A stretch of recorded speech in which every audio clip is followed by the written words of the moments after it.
Hi, good evening. I'm Dr. Philip McMillan. I've been looking at COVID 19 since early 2020, when, based on the research that I was objectively looking at, I realized that this is very likely to be a viral mediated autoimmune disease. What that means is that the virus triggers the immune system to do the damage.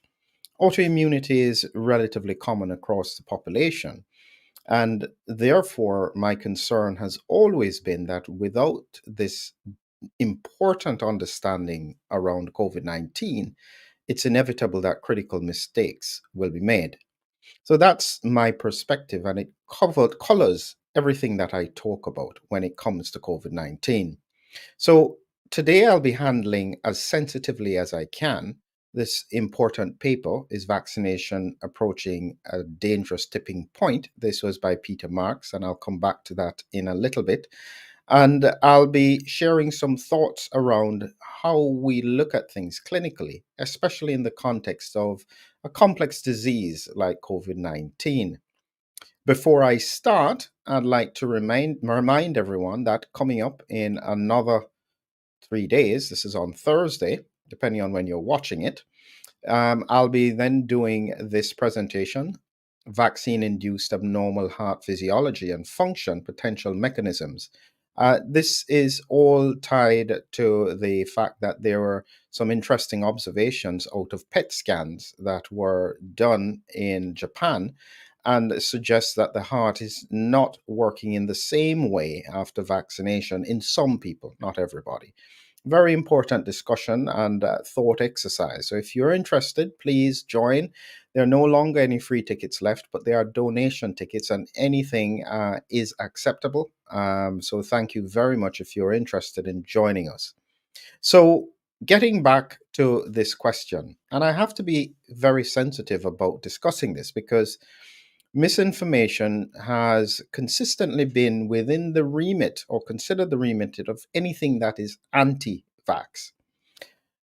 But we have a problem here because what is happening is that the public is recognizing that what they were told at the beginning is not how the pandemic evolved. And there doesn't seem to be a strong sense from public health, from politicians, from the scientific community to explain where things didn't quite fit. Because we still seem to have no longer a pandemic because places like Africa no longer have a problem really. It's primarily an epidemic in highly vaccinated regions. And JN1 is demonstrating that clearly. And we need answers as to what's going on, what are the implications. But this issue about not answering the questions around COVID 19 is starting to impact every other vaccine. That was always my concern, is that once you go down this route, this has got to work because you will potentially damage trust in every other vaccine that is out there. And sadly, we've come to a point where we do have to therefore go back to the science on everything. We cannot assume, based on what we've seen in COVID 19, that everything is what we think it is. We have to therefore objectively go back and analyze. So it's a very important point. So let's get back to this paper here. Sorry about that here. Is vaccination approaching a dangerous tipping point? So this paper was published on the 5th of January 2024, and it was published in JAMA Network. And the main author was Peter Marks and Robert Califf. And I've checked here to see in terms of both of them here, US based. Peter Marks is the director of the CDC, or was the director, and also the commissioner for the US FDA. So a very senior person.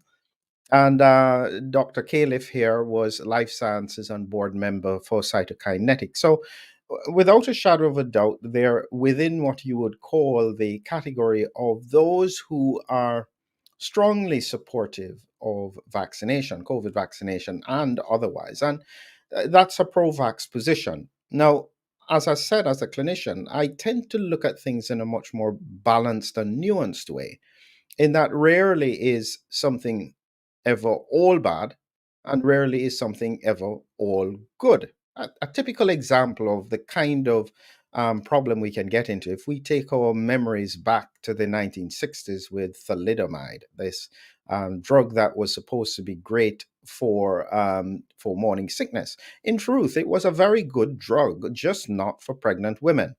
And so, if you took pregnant women out of the cohort or women of childbearing age, we would probably still be broadly using thalidomide. It's still in use for leprosy at the moment. So, if you are not careful, you can permanently damage the reputation of anything if you make a mistake.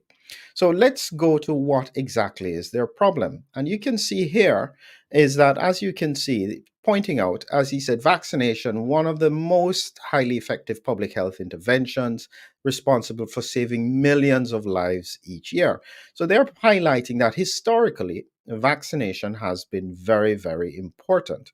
And they have had the vaccine adverse event reporting system, which was supposed to help the population in terms of any kind of issues with regards to vaccination.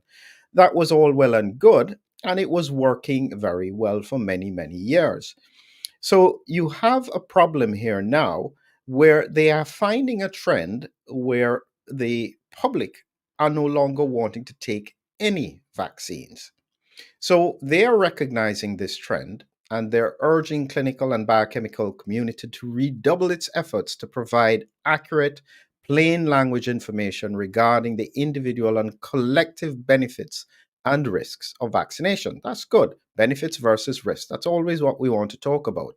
And such information is now needed because vaccines, and this is as a whole, have been so successful in achieving their intended effects that many people no longer see the disturbing mortality and morbidity from infections amenable to vaccines. And as usual, we make reference to smallpox, which has largely been eradicated. It's important to recognize some people would still argue that some vaccines may be overused. That's a whole separate discussion. But the point is, generally, vaccines seem to have been a benefit to societies across the world. So, why is it that they're having this issue with regards to vaccine acceptance across the board? And it seems to be coming from the fact that, as I said, the damage that was done to public health throughout the COVID pandemic by not being very clear in answering questions and looking carefully at the nuances about the disease, they have now put themselves in a corner. What do? Do they just continue to say we were right and battle on and risk completely decimating public confidence? Or do they acknowledge that there were some errors and come forward and say, here, these were the errors? You can trust that the science moving forward is going to be sound. The second one they don't seem to want to do because it would have to acknowledge errors for which there would be consequences. It seems that seems to be the primary issue for most of this scientific community at the moment, rather than getting accurate information to the public. So this is what actually got my attention because I thought to myself, I saw this chart, mortality per million individuals from COVID 19 in the US, depending on vaccination status. And they saw these two charts. This is the unvaccinated here versus the vaccinated. This was in 2021.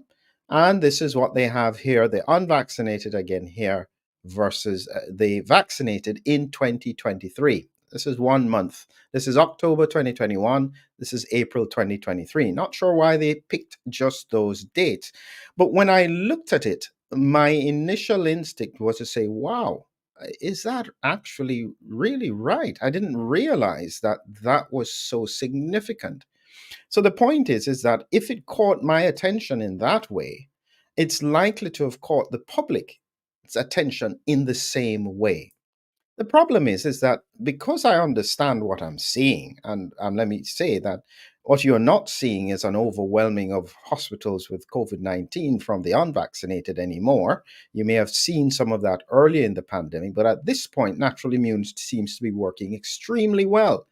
So it didn't make clinical sense. So it made me stop and take a closer look at the data. And this is where I said we have to be so careful about what I think is, I don't even know what to call it, if it's mal or miss or dis. It's just not conveying an accurate picture. So when you look more closely at the data here, as I said in October 2021, this is the unvaccinated cohort. And what they've shown is age groups here. So all ages, this is the over 80s in brown, 65 to 79 in blue. This is orange is 50 to 64, and here is 30 to 49 years old. And they're looking at unvaccinated versus vaccinated. Straight away, my first question was, what really was this definition? So, in effect, vaccinated at that time, unless I'm wrong, usually meant that they had 2 doses of a vaccine and they were 14 days beyond the second dose. This unvaccinated represented everyone else. So if you had 2 doses less than 14 days or only 1 dose and didn't go on, you are categorized as unvaccinated. That straight away muddies this water. And you say, well, we do need to separate this out. This has always been one of the issues that I've had. Always separate it. And to give credit in the sense of the paper, they did speak about it a little lower down, and I'm going to clarify that bit. But let's just get back to this image and the data around this image. The second bit that I had to look at is that when you then study April 2023, you again have here the unvaccinated versus the vaccinated. And again, you have to be careful. In 2023, what were they calling vaccinated? Is it everyone who has had 2 doses, or do they mean people who are up to date with their vaccine at that point, meaning that they had their booster doses, and everybody else was lumped here? Suddenly, this becomes extremely muddy. You have to break it out. Whichever way you take it, the numbers on this side are in hundreds and the numbers on this side are in tens. That does not come across in the image. So, in reality, what they are saying, vaccinated or even in the unvaccinated cohort, if you take just this group here, this is 50 to 64, they went from 100 and probably 20 mortality per million to this is now about 3 per million.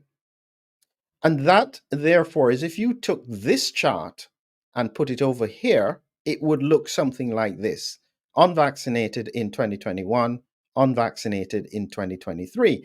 And that's demonstrating the effectiveness of natural immunity. But again, it still does not differentiate the cohorts. And this is what I mean with regards to it's not, how do I say this nicely? It is not statistically honest. And it's a similar thing where we played on numbers with relative risk reduction versus absolute risk reduction. It is not scientifically honest to not clarify that very carefully. And that's the problem that I think we're facing more than anything else, is that we're having problems with the pandemic that are not being honestly acknowledged. And this is breaking down trust in the general public about everything scientific, which can have disastrous consequences.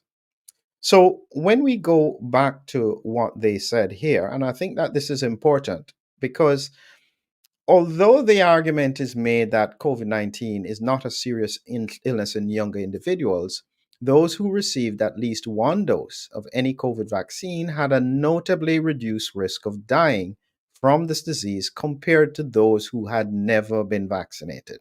And they're talking about a 2.46 fold higher risk in the unvaccinated versus one vaccine. And so this is where I think that you have to be balanced in your thinking. And there's some people who say that vaccines, the COVID vaccines, have absolutely no value.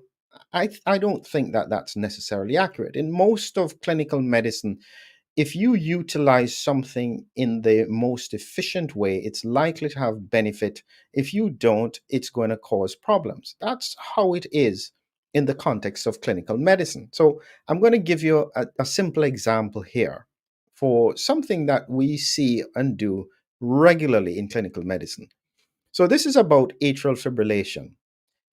When we're deciding for which patient, if they have an irregular heartbeat, and you're trying to reduce their risk of stroke, we actually use a calculator to try and work it out.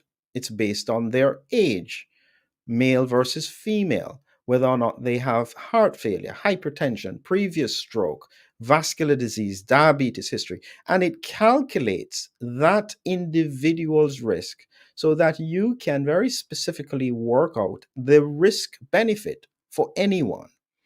And that's how clinical medicine works. So, what we're doing with regards to the COVID vaccine, and this is where I said clinically, is what you then do is that if you take atrial fibrillation, you could argue everybody who is over the age of 65, who has even one comorbidity, why don't you just give every single one of them blood thinners? What would happen is that you would see a reduction in what we call embolic strokes. That would be great. But if that's the only thing you're measuring and you're not looking for the other complications that occur with excessive use of anticoagulation, that's where you would make a huge mistake and increase all cause mortality. All cause mortality is looking at anything, other things that people would die from, not necessarily related to the primary thing that you are treating. That's clinical medicine. And so, without an acknowledgement that there was probably a large cohort of the population who were at very low risk, who may have inappropriately received an intervention that primarily only increases risk rather than bringing general benefit. Why would I say that? Well, it has always been said that we can't differentiate, or people seem to think that you don't know who is at high risk and who isn't. We always knew it. And there was a very valuable piece of data that came out of Oxford. And this is looking at their Q COVID score. And this was primarily a research tool where they were trying to look at the database and identify who was at risk of catching coronavirus and dying. That's the critical thing. Who is at risk of catching COVID and dying? And so they came up with this calculator and based on specific comorbidities. And very similar to the CHADS VASC, you have this very detailed breakdown of age, sex, body weight, previous infection, vaccine doses, diabetes, and then all these other things that could go into the calculation to work out who was at most severe risk for COVID 19. Because if you don't do that, it means that you're applying an intervention that was not fully understood broadly across a population, not anticipating problems. For me, certainly from an autoimmune point of view, I thought, that is begging for disaster. So when it comes to selecting who it is that is most appropriate, we could have calculated it. We could have known who was in that situation, in a sense, in the best position to benefit. When I did it, and it's a research tool, so I played around with it a little bit, so I don't want to show anything too much. But when you take a 20-year-old female with an average BMI, you're talking about 1 in 35,000 risk of dying of COVID 19. It's not that they can't. And even that one person who dies, why would they die? You need to understand the nuances. Have we even thought about things like interferon autoantibodies? These are the things that could have helped us to very carefully delineate who was most at risk. That's now where what I call pro-vax misinformation causes a problem. Because if you are not differentiating risk, if you are just telling the whole population, including children down to the age of 6 months, that their risk seems to be equivalent, I don't know how you're going to help the public to get back that trust. That's what I am worried about because in reality, when we look at the implications longer term, is that this is very, very serious. And here is his final point. And so he said that we believe that the best way to counter the current large volume of vaccine misinformation is to dilute it with large amounts of truthful, accessible scientific evidence. Well, I'm sorry to say that I'm not sure if that may have been the intention, but I'm not sure if that has come across in the way that I would have thought it should have come across. An objective, very clear, honest assessment, recognizing where the limitations are and acknowledging what is likely to be a major contributor to the hesitancy that wasn't in place early in the pandemic, but has grown exponentially as more and more questions have continued to evolve out of the pandemic. There is no way other than acknowledging truth. And without that acknowledgement of truth, we're going to go in a circle. I hope that this is hopefully a bit clearer. And as I said, it's a point that I had to try and deal with sensitively because these are people who we respect in terms of their clinical expertise, but we do have the responsibility to ask the question when we see that it is going in the wrong way. And let's remember that at the end of the day, whatever happens in the COVID pandemic, we do still have known vaccines that are very beneficial, especially in children and certainly in other age groups as well. And let's not throw out the baby with the bathwater. Let's take COVID as a separate entity in itself, analyze it, review it, detailed and understand where the mistakes were, but not necessarily extrapolate it to everything else. Sadly, it also means we'll still have to take an objective view of all of the decisions that had been made before and demonstrate scientifically that what was being done in the past was actually still beneficial for the population. Have a great evening. Thank you.